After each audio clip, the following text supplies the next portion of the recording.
What's up, guys? We are Tottenham TV here, and off the back of a disastrous day for Tottenham yesterday, losing 2-0 at home in our first game against Chelsea at the new stadium with a chance to break into the top four, we end the day 6 points behind. Not only that, we had mistakes all over the pitch. We were absolutely beaten, out-tactics, out-fought by a Chelsea team who are in awful form, losing 4 of their 5 before this game. And to top it all off, there was the racism against Rudiger late in the game, and Spurs were forced to put an announcement over the tannoy that the racist abuse was disturbing the game, which I thought was a bit of a weird announcement to make.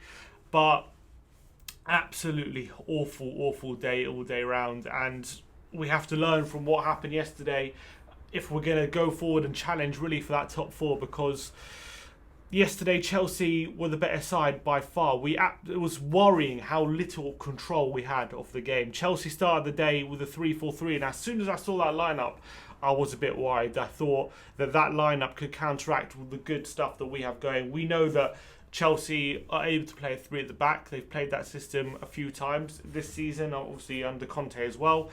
And so it's a system they're used to. And they overloaded those fullback areas. Every time they got out wide, there was 3-on-2 every single time. Son and Lucas weren't tracking back all the way, weren't tracking back the full all the way down the pitch. And it was creating overloads. Aurier was getting caught out. Vertonghen was slow off the mark as well. Mason Mount was giving him trouble time after time. He was picking up pockets of space. And whenever we did pick up the ball, we were trying to bypass the midfield because Sissoko and Dyer just could not get any sort of control on the ball. They are not players who you want to give the ball to on the half turn. They're not players who you want for them to be controlling the ball. That's not their forte, and it really showed, especially Dyer, who got taken off at half time.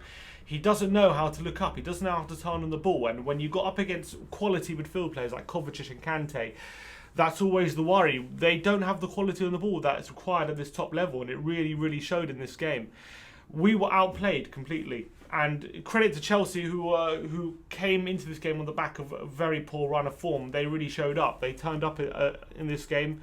They were sharper than us. Willian always seems to have a good game against us, and the first goal proved it. I think it was 10 minutes in, a short corner, Spurs falling asleep, as they did for a lot of this game. Aurier way too slow to come out, and it cost us dearly. We all know when Willian's on his game, he has that quality to whip that ball into the far corner. Great finish, albeit, but Aurier has to look at himself again. It's a pattern of play in these big games for Serge Aurier that he keeps costing us goals at crucial times. Fell asleep for the short corner in this game. It was a brainless moment against Man United, letting the throw in and Sissoko giving away the penalty then. Giving away a penalty against Liverpool away as well, kicking Mane in the back when completely unneeded. It's getting to the point where how can we keep picking this guy in these kind of games when we know that he's just due a lack of concentration, he's due a brain fart. If we thought Walker in his prime, in his heyday, was due to a brain fart, he ain't seen nothing with this Aurier. Absolutely shambles at times, this man. And as well, in possession, he kept giving the ball away time after time. He couldn't find a white shirt, and he's had his good games. He has improved a lot since Mourinho's come in, but these moments are still there. And it's been 3 years now, and they don't seem to be coming out of his game. And it's just getting to the point where when's it ever going to happen? We need to be upgrading on these forward areas. There's a lot of talk in January whether we're going to sign a fullback. Mourinho one hand says we don't need to sign anyone in January, and the other hand is always links to us signing defenders. Hopefully we get a right back. But this game was just passing us by. Every time we got the ball, we were just lumping it forward, hoping to find Son in behind, or finding Kane. The only sort of joy we had was Sissoko bursting forward in the central midfield areas with his long bursting runs. And he found Kane with one of those runs, with one of the pocket of space, but Kane blazed the ball over the bar. Kane as well had one good point in the whole game pretty much, with a lovely pass across the face of goal finding Son, but he as well blazed over the bar. Two only openings of the whole game pretty much were wasted. And then what Gazzaniga was thinking just before half-time. You know, you go into half-time 1-0 and you can kind of regroup and see what you can make out of the game, but going into half-time 2-0 was an absolute killer. I don't want to put too much emphasis on that mistake in, because the story of the game wasn't just that mistake, because we weren't looking like we were going to get back in the game at all. But the ball gets played through by Willian, and the man is a goalkeeper. You come out and you either punch the ball or you catch it. There was more than enough time to catch the ball there. Alonso wasn't even that near to him. And to go in with a kung fu kick like he did, the ball wasn't even at a good height to kick the ball. I don't even know what he was thinking. It was completely out of nothing, like completely bizarre goalkeeping. Like, you cannot legislate for those kind of mistakes. Mourinho can't think that Gazzaniga is going to do that. And I don't know how the referee thought this was a foul against Alonso. I couldn't believe that decision. Obviously, VAR was going to look into that and give a penalty. Everyone could see it. You could see Sanchez's reaction as soon as Gazzaniga came flying out like he did. He had his head in his hands. He knew what would happen. I thought initially maybe Gazzaniga had got a bit on the ball, but upon the replay, he had got nothing on the ball. And it took everyone by surprise what he was even thinking. Completely bizarre by Paulo. And that cost us a second goal. And obviously, of all the bad play that we did have, the 2 goals we conceded were from 2 bad mistakes. And these individual mistakes keep costing us time after time after time in these games. And without these individual mistakes, we would be in a different position, I believe. Second half, we brought on Eriksen at half-time, took off the woeful Eric Dyer. And we tried to get a bit more possession, a bit more control of the midfield, but I think it was a bit too little too late. And when Son got sent off on the hour mark, or just after the hour, another ridiculous loss of head. He lost his head completely after being fouled by Rudiger. I know Mourinho in his post-match press conference made a thing of how Rudiger made a meal of it. He did make a meal of it. He was a bit of a dive from him, but Son can't be doing that. Kicking out like he did, when that happens, you're gonna get retrospective action. It was a poor lack of judgment from Heung-min Son, and I know we've appealed the red card, but I don't think it's going to be appealed. I don't think it's going to be rescinded, and it's 3 red cards in 2019 for him. I'm not sure what's happening. I think it was a lot of the frustration coming out in that moment for him, and that's why it bore out in that moment. He kicked out at Rudiger. And you can't say anything about it. You can complain Rudiger made a meal of it, but at the end of the day, he lost his head, and the referee decided to make his decision.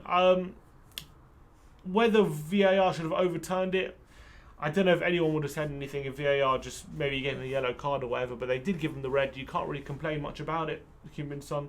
And it's just a shame that his year ends like that. He's going to miss the next 3 games, and considering he's been one of our main attacking threats since Jose's come in, it's difficult how we're going to cope without him, because our main weapon has been that Toby Alderweireld ball over the top and Heung-min Son running behind. That was our only weapon we had during this game. It was the only thing we were looking for.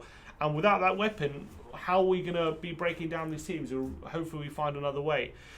But the second half just kind of passed us by. Chelsea were comfortable in possession, especially with 10 men. I mean, even, to be honest, we actually looked better with 10 men, especially when Ndombele came on. He was the only one trying to make something happen in the midfield. It was so nice to see a midfield player turn on the ball and actually look up and find a pass and actually have the confidence to take on his man. And he was the only midfield player actually asking questions of the Chelsea midfield. Everyone else in the midfield was too scared. Dele Alli was dropping deep, but he wasn't able to get his foot on the ball. And Chelsea were easily able to, in possession against 10 men, were able to have control of the game and see out the game pretty easily. They nearly made it 3. I think Batshuayi had a chance. Gazzaniga as well got lucky that Tammy Abraham was called offside, because his mistake nearly cost us a 3rd goal. Chelsea were more likely to get the 3rd goal than we would get to get back in the game. It was easy for them to see out the game, and at the end of the day, with coming into this game on the back of in a good run of form, with a chance to get into the top 4 with a win, we go back to 6 points. The race isn't over just yet, but it's a big blow, and it's a big reality check on where we are and where this team is. And Jose has a lot of work to do. Hopefully he'll get the funds to reshape that defence, and maybe he'll get Ndombele and back in that midfield, and that could see a big difference in how we're able to control games. Because with Dyer and Sissoko against these kind of opposition, they're going to get found out, and they did get found out. And hopefully that gets looked at in January. But we take this on board and we learn. Obviously, I'll have to also point out the racism against Antonio Rudiger. Absolutely disgusting. I hope the investigation that Tottenham look into find the guy who perpetrated that, and he gets a lifetime suspension, never gets in the football ground again, because there's no place for that at Tottenham, there's no place for that in football, and especially in 2019, nearly 2020, it's creeping in our game more and more, and it's such a shame that Spurs were forced to make an announcement over the Tanner. I really didn't think it would be happening at Tottenham. I really felt let down by that fan who's ruined it for the rest of us. He doesn't represent Spurs, we all know that. It shouldn't have to be said, but it was just one. Hopefully, I think it was just one idiot that spoiled what was. The fans seemed up for it at the beginning of the day, and he spoiled it for everyone yesterday. And hopefully, that never happens again. And hopefully, he gets found. But hopefully, that never has to happen again at Spurs, because that's not Tottenham. That's not all we are, and that shouldn't be happening at Tottenham in 2019. Anyway, that was your match review. Let us know in the comments below what you thought of the game. Like, subscribe if you like the content. We'll move on to Brian. And as always, come on you Spurs.